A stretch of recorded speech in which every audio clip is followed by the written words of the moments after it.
Actually, our company started back, I think, in the late 1930s when my grandmother moved the family from Pukulilahaina, Maui to Kahului, Maui. She found a space where she wanted to move the family into. In that space, anyway, there was a small store in the front. So to get the living quarters, she had to buy the store. And that was the beginning of our family business. She started the store under Kamitaki Dry Goods. It eventually became Kahului Dry Goods. And in 1951, my father and his sister, my aunt, opened the first Ben Franklin store. Ben Franklin started as a 5 and dime, people remember it as a 5 and dime variety store. And from 51 through, I guess really the early 1980s, we existed as a Ben Franklin variety store. We moved to Hilo in 1960 and into Honolulu in the late mid-1960s as he expanded the company.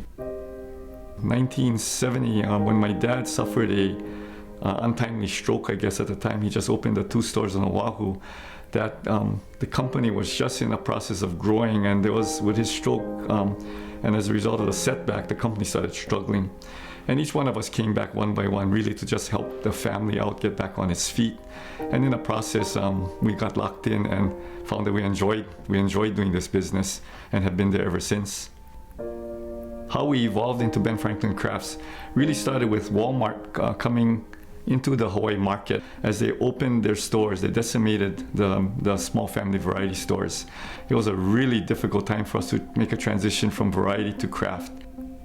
Now, Ben Franklin still exists in Hawaii because they've gone over to the crafts concept. You know, I always like to think that there's a lot of crafters here, maybe more so than other parts, and it may be due to our plantation economy in the old days where, you know, people did a lot of things for themselves. They made a lot of things for themselves. And so it was during the time when we evolved from Ben Franklin Variety to Ben Franklin Crafts. We were lucky that we had the hardware niche slowly growing, and that gave us enough balance to make that transition. Wayne and his family are very highly respected people, and they're highly respected because they're extremely nice people, but in that business, they're visionary. He does so many things out there in the community. I mean, he helps the YMCA, and I know he even sent me to Japan to do a tsunami relief at this place called Rikuzen Takata. He's really committed to like the science fair, and he feels real fortunate that his son was able to accomplish a lot of that stuff. Humble. He's such a humble person. If I could use 3 words, I think the 3 words would be empathy with action. If he were Catholic, I think Pope Francis would have made him a saint by now. Yes, I got involved with the Japanese Cultural Center of Hawaii as the Big Island representative. And as I got involved, I think the thing that captured me really is this idea of, one, the preservation of the Japanese culture and immigration into Hawaii.